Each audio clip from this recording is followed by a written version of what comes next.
오늘 우리에게 주시는 하나님의 말씀은 신약성경 사도행전 3장 1절에서 10절까지의 말씀입니다. 제가 가지고 있는 신약성경 190면 사도행전 3장 1절에서 10절까지 말씀 찾으셨으면 제가 봉독하겠습니다. 제9시 기도 시간에 베드로와 요한이 성전에 올라갈새 나면서 못 걷게 된 이를 사람들이 메고 오니 이는 성전에 들어가는 사람들에게 구걸하기 위하여 날마다 미문이라는 성전문에 두는 자라.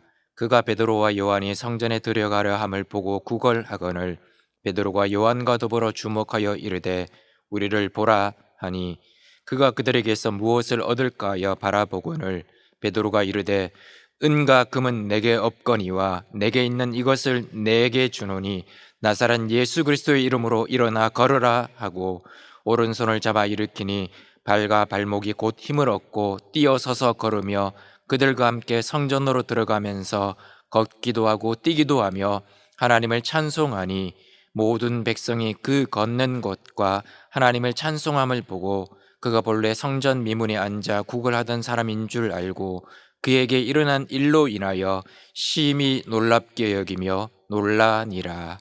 아멘.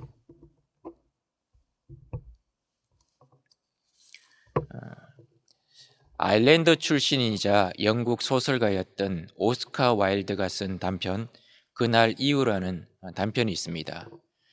그 소설에는 이런 내용이 등장합니다. 예수님께서 지상에 계실 때 수많은 병자들을 고쳐주셨습니다. 하늘을 올라가시고 난 이후에 예수님께서 궁금해지신 겁니다.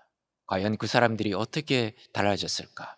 내가 병을 고쳐주었는데 과연 어떻게 새로운 인생을 살고 있을까 궁금하셔서 다시 지상에 내려오셔서 그 병 고쳐준 사람들을 만나시는 이야기가 나옵니다. 지상에 내려오신 예수님이 한 술 주정꾼을 만났습니다. 거의 폐인이 되다시피 했고 손과 발이 심히 떨고 있었습니다. 자세히 보니까 어디서 많이 본 사람이었습니다. 가까이 다가가서 그에게 물었습니다. 이보시오, 대낮에 이것이 무슨 일입니까? 그러자 술주정꾼이 술이 만취가 된 상태에서 예수님을 바라보다가 이렇게 대답한 겁니다. 어디서 많이 본 분인데. 아, 맞아. 나를 고쳐주신 분이시죠.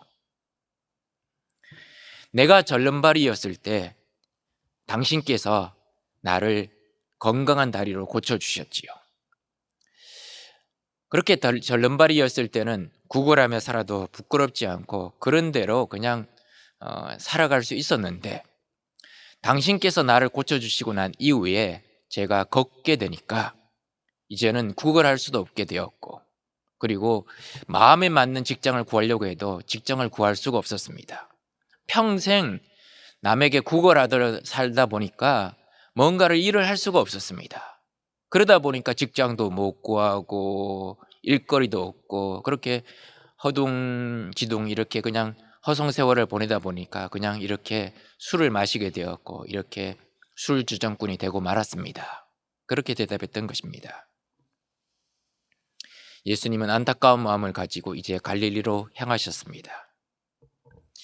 한 낯선 불량배로 보이는 사람이 부둣가에서 피투성이가 된 채로 사람들과 싸우고 있었습니다.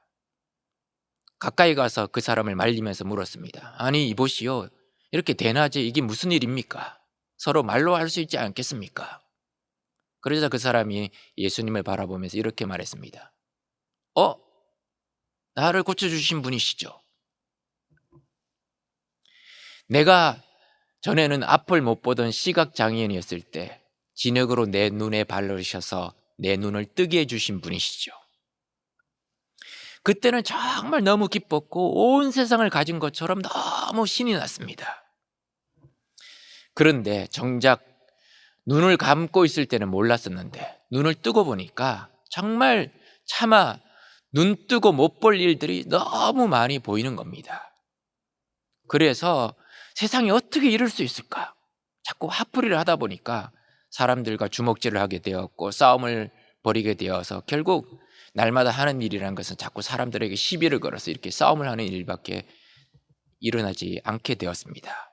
그래서 이 꼴이 되고 말았습니다. 그렇게 대답을 한 겁니다. 예수님은 너무나 안타까우셨습니다.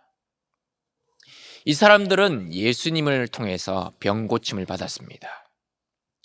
못 걷게 된 다리를 고침받아서 걷게 되고 뛰게 되고 정말 새로운 인생을 얻게 되었습니다. 앞이 보이지 않던 눈이 예수님을 인해서 눈이 열려서 세상을 환하게 바라볼 수 있게 되었습니다. 병 고침을 받았습니다. 그렇지만 오히려 그것도 잠깐이었고 오히려 더 깊은 나락으로 추락하고 말았습니다. 더 비참한 인생을 살아가게 되었습니다. 왜 이렇게 되었을까요? 병은 고침받았는데, 육신의 질병으로부터 해방되었는데, 육신은 멀쩡해졌는데 왜 삶은 더 나락으로 빠지게 되었을까요? 삶은 왜 더 비참한 지경에 이르게 되었을까요? 오늘 그 이유를 본문을 통해서 함께 알아보고자 합니다. 예수님을 만나서 병은 고침받았습니다. 건강을 되찾았습니다. 교회에 나와서 실패했던 사업에서 재기에 성공했습니다. 교회에 나오면서부터 가난했던 우리의 집안이 부유해지기 시작했습니다. 그런데 인생은 변하지 않았습니다.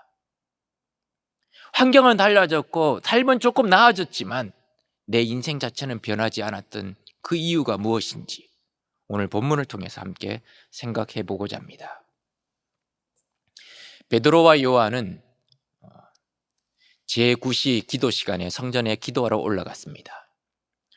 우리나라 시간으로 따지자면 오후 3시경이 됩니다. 유대인들은 하루에 3번 오전 9시, 낮 12시, 오후 3시에 기도 시간을 지켰습니다. 예수님을 영접하고 예수님의 제자가 된 베드로와 사도 요한조차도 여전히 그 기도 시간을 지키고 있었습니다. 그래서 오후 3시 기도 시간에 성전으로 올라가서 기도하려고 성전으로 올라가고 있었습니다.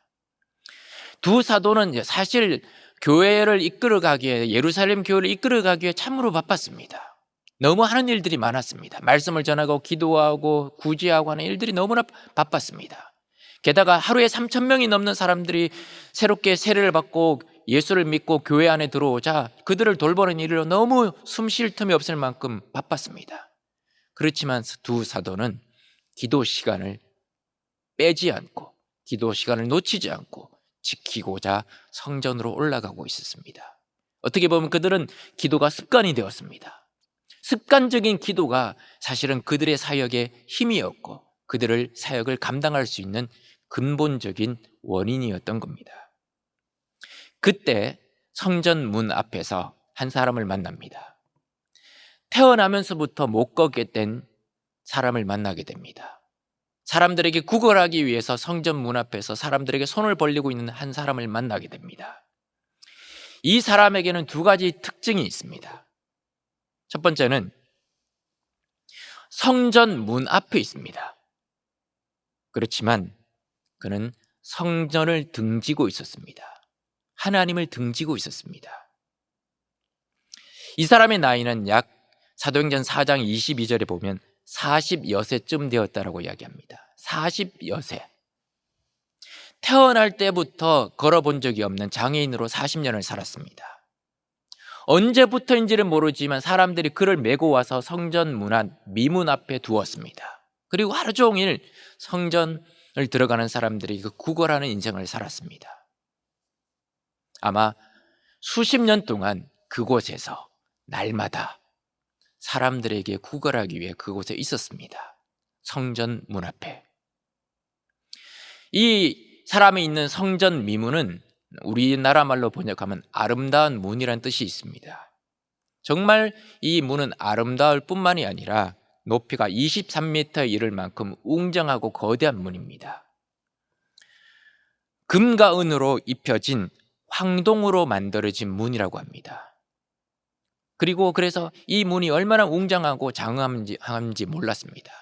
그리고 이 미문은 성전의 이방인의 뜰에서 성전 안에 있는 여인의 뜰로 들어가는 그 입구에 있는 문입니다. 그러다 보니까 수많은 사람들이 이 문으로 들락날락하고 있었습니다. 사람들의 통행량이 굉장히 많았던 곳이었습니다. 그리고 이 문 건너편에는 나중에 베드로가 설거를 했던 솔로몬 행각이 있었습니다. 한번 여러분 이 상황을 잘 생각해 보십시오. 이 나면서부터 못 걷게 된 사람들이 메고 와서 성전 문 앞에 두었습니다. 그렇다면 이 사람은 지금 어디를 향하고 있을까요? 이 사람은 아침부터 그가 집으로 가는 그 시간까지 하루 종일 성전을 등지고 있었습니다. 성전 문 앞에 있으면서 성전을 등지고 있었습니다. 하나님을 예배하러 오는 그 성전 가장 가까이로는 왔지만 그는 성전을 등지고 하루 종일 성전을 등진 채 살았습니다. 성전 문 앞에 있었지만 한 번도 성전에 들어가 보지 못했습니다. 아니, 들어가지 않았습니다. 한마디로 말하면 하나님을 예배하지 않았다는 겁니다. 성전 코앞에 있었지만 한 번도 성전에 들어가 본 적이 없는 사람입니다. 성전 최고 가까이 왔지만 한 번도 하나님을 예배해 본 적이 없는 사람이라는 겁니다. 그렇게 성전을 등진 채, 하나님을 등진 채 40년의 인생을 살아왔습니다. 이 사람의 두 번째 특징은 그가 구걸하는 인생이었다는 겁니다. 쉽게 말하면 그의 시선은 오로지 세상과 사람에게 향하고 있었다는 겁니다. 오늘 2절 말씀에 이렇게 이야기합니다. 성전에 들어가는 사람들에게 구걸하기 위하여, 성전에 들어가는 사람들에게 구걸하기 위해서 그곳에서 있었다는 겁니다. 그리고 또한 5절에도 이렇게 성경이 이야기합니다. 그가 그들에게 무엇을 얻을까 하여 바라보거늘. 이 두 구절은 이 나면서부터 못 걷게 된 사람의 인생을 너무나 잘 아주 압축해서 요약해주고 있는 구절입니다. 이 사람은 사람들에게 구걸하기 위해서 하루하루 살아갔습니다. 한마디로 말하면 그의 인생의 최대의 관심사는 뭐냐? 하나님이 아니라는 겁니다. 성전 코앞에 있었지만 그의 인생의 최대의 관심사는 하나님은 안중에도 없다는 겁니다. 그의 관심사는 사람들에게 무엇을 얻을까? 사람들에게 무엇을 얻을 수 있을까? 그것이 그의 최대 관심사였다는 겁니다. 사람들에게 구걸하는 것이 그의 인생의 목적이자 목표였습니다. 오늘 구걸하기 위하여라는 단어는 헬라어로 에로타 엘레에모 쉬넨이라는 단어를 씁니다. 이것은 도움을 얻기를 계속해서 구하고 있었다는 뜻을 가지고 있습니다. 미완료 과거 동사형을 쓰고 있습니다. 이 말은 과거부터 시작된 어떤 행위가 지금까지 계속해서 이어지고 있다는 걸 이야기하는 겁니다. 그러니까 그 말은 이 나면서부터 못 걷게 된 사람은 과거 어느 시점인지를 모르지만 그때부터 계속해서 지금까지 사람들에게 구걸을 하기 위해서, 사람들의 도움을 얻기 위해서 계속해서 사람들을 바라보고 사람들을 쳐다보고 있는 사람이라는 겁니다. 어떻게 보면 이 사람은 하나의 상징으로 잘 보여주고 있습니다. 지금 하나님을 예배하는 장소가 성전입니다. 그 성전 문 앞에 있습니다. 그런데 이 사람은 어떤 일을 하고 있었냐? 사람들은 하나님을 예배하기 위해서, 제사 드리기 위해서 성전으로 들어가고 있는데 이 사람은 그것은 전혀 안중에도 없습니다. 그저 하루를 살아갈 수 있는 단 몇 푼의 돈을 얻기 위해서 사람들을 바라보고 있습니다. 세상을 바라보고 있습니다. 하나님을 예배하는 장소인 성전 앞에서 사람들을 바라보면서 단 몇 푼의 돈을 얻기 위해서 목숨을 걸고 있고 구걸하고 있었다는 겁니다. 어쩌면 물질 만능주의에 빠져서, 물질 만능주의에 찌들은 채 가시적인 세계만 바라보고 있고 눈에 보이는 현상만에 집중해서 하나님을 등지고 살아가고 있는 현대인들의 모습, 아니 우리의 모습을 보여주는 것이 아닐까요? 교회에 나오긴 했습니다. 그러나 하나님께는 관심이 없습니다. 오로지 자신의 유익과 목적을 위해서 하나님을 이용할 뿐입니다. 이름만 성도인지 실상은 껍데기뿐인 종교인이 되고 말았습니다. 하나님 근처까지 오기는 했습니다. 그러나 하나님께 집중하는 것이 아니라 사람과 세상에 집중을 합니다. 하나님은 단지 도구일 뿐인 겁니다. 이런 모습이 바로 지난 주일 담임 목사님께서 주일에 말씀하셨던 넓은 문입니다.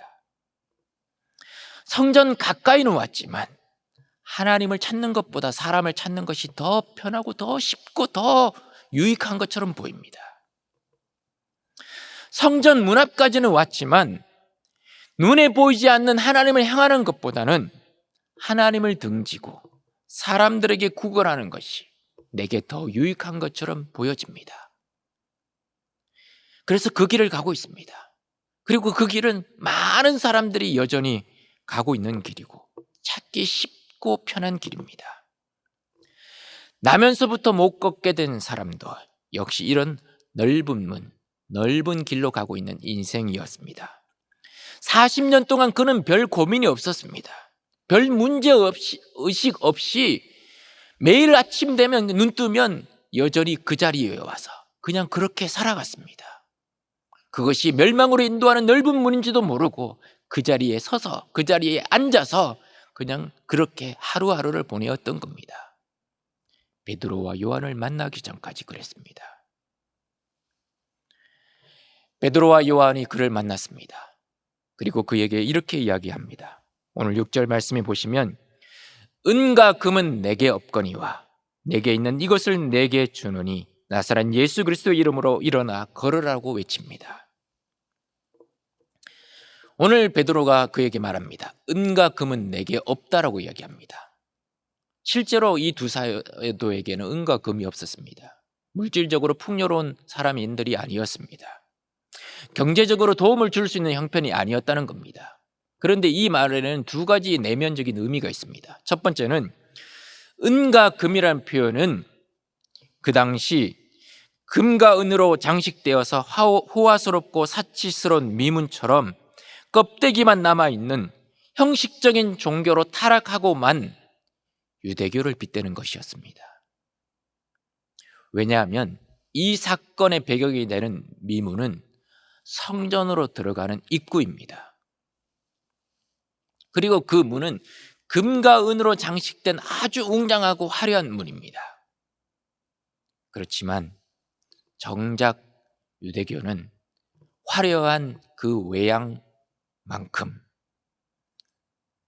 이미 능력은 상실해버린, 나면서부터 못 걷게 된 사람에게 어떤 도움도 줄 수 없는, 그를 새롭게 할 수 있는 능력을 잃어버린 화석화된 종교가 되고 말았던 것입니다. 그것을 빗대는 말이 은과 금이라는 겁니다.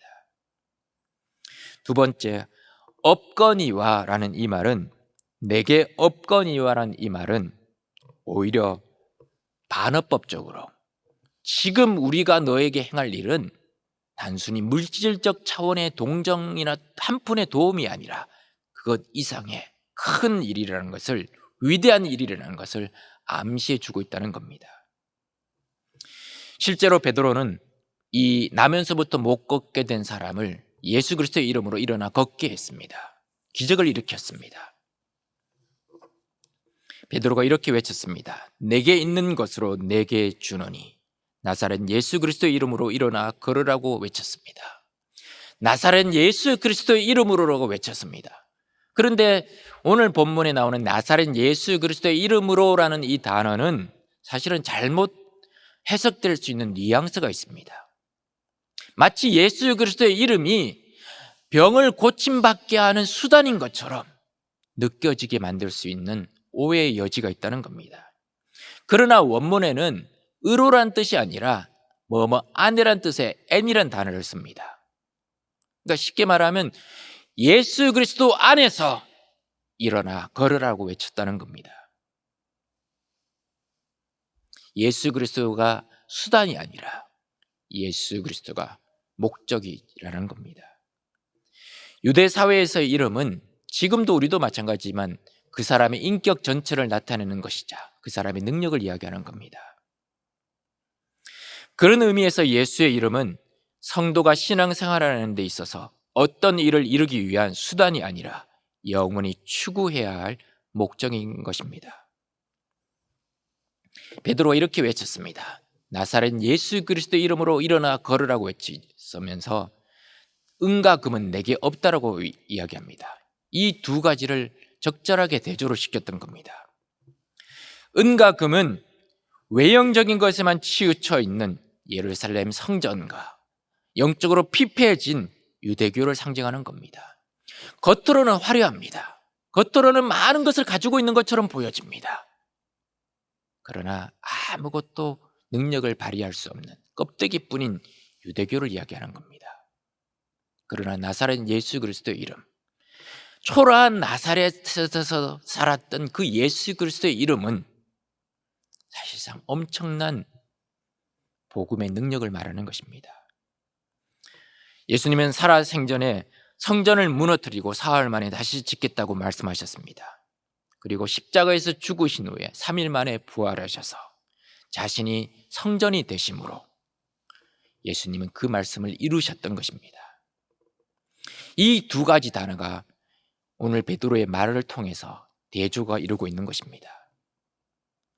외식에 물든 유대교의 화려한 성전 문 앞에서 기껏해야 하루하루를 겨우 연명할 수 있는 물질적 동정만을 받을 수 있었지만 온 인류를 위해서 십자가 지신 예수 그리스도 안에서는 육신의 병만이 아니라 그에게 참 생명을 얻게 하고 세상을 향하던 인생이 하나님을 향하는 인생으로 바뀌는 새 인생이 되게 하는 놀라운 역사가 일어날 것이라는 것을 말씀하고 있는 것입니다. 정말 놀라운 일이 일어났습니다. 그렇게 말하고 베드로가 그 사람의 손을 붙잡이자 발과 발목에 힘을 얻어서 그가 일어나게 되었던 겁니다. 평생 태어나서 지금까지 한 번도 걸어본 적이 없는 그 사람이 베드로의 그 말 한마디에 일어나게 됐고 걷게 되고 뛰게 되었습니다. 그리고 베드로와 함께 요한과 함께 성전으로 들어가면서 하나님을 찬송하게 되었습니다. 그때 그 자리에 있는 모든 사람들이 두 가지 이유 때문에 심히 놀라고 심히 놀랐다라고 성경이 기록하고 있습니다. 첫 번째는 평생 동안 40년 동안 한 번도 걸어본 적이 없는 사람이 벌떡 일어나서 걷게 된 그 기적을 때문에 놀랐습니다. 두 번째는 평생 동안 성전 문 앞에 있었지만 성전을 등지고 살았습니다. 그랬던 그가 성전으로 들어갔습니다. 평생 하나님을 등지고 세상을 향하고 있던 그 사람이 이제 하나님을 찬송하기 시작했습니다. 예배자가 되었다는 겁니다. 그 기적 때문에 백성들이 심히 놀랐다라고 성경이 말하고 있는 것입니다. 사랑하는 성도 여러분, 육신의 질병이 난 것 기적입니다. 실패했던 사업이 갑자기 사람들로부터 도움을 입어서 재기에 성공하는 것, 그것도 은혜이자 기적입니다. 가난했던 우리의 집이 갑자기 재산이 늘어나고 부유해지는 것, 그건 역시 기적이고 은혜입니다. 그러나 그것보다 더 큰 기적이 있습니다. 더 큰 기적은 무엇일까요? 하나님과 상관없는 자가 하나님을 찬송하는 자가 되는 겁니다.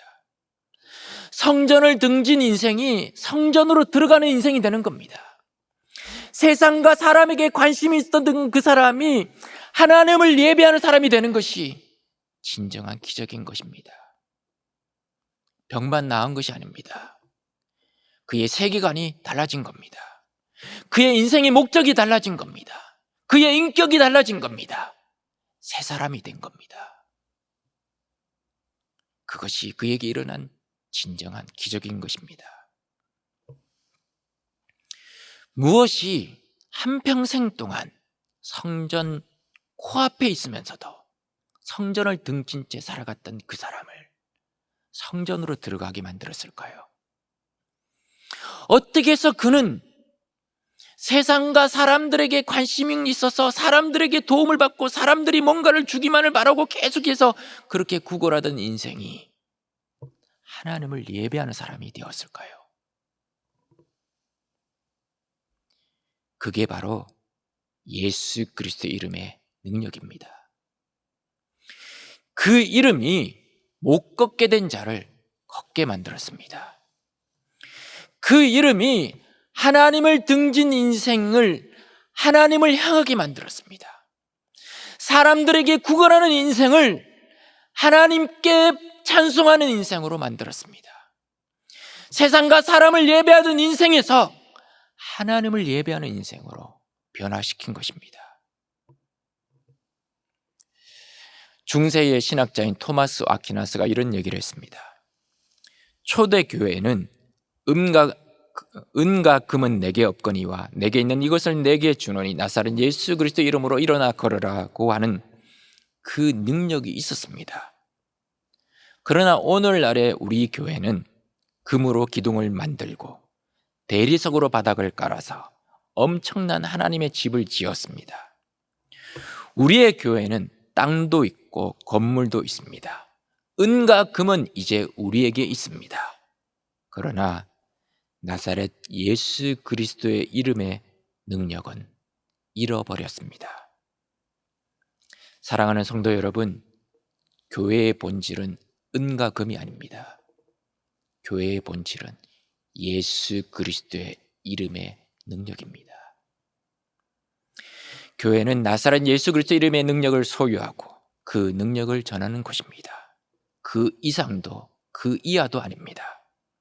거기에 교회의 생명이 있고 교회의 본질이 있는 겁니다. 오스카 와일드가 악마에 관한 이야기를 하나 쓴 것이 있습니다. 어느 날 마귀의 부하들이 이제 리비아 사막을 건너고 있는 한 순례자를 찾아갔습니다. 이 사람은 성자가 되기 위해서, 위대한 성자가 되기 위해서 순례길을 떠났습니다. 그가 이제 리비아 사막을 건너면서 그 사막을 건너면 위대한 성자가 될 것이라는 기대를 가지고 고난과 고행의 길을 걸어가고 있었습니다.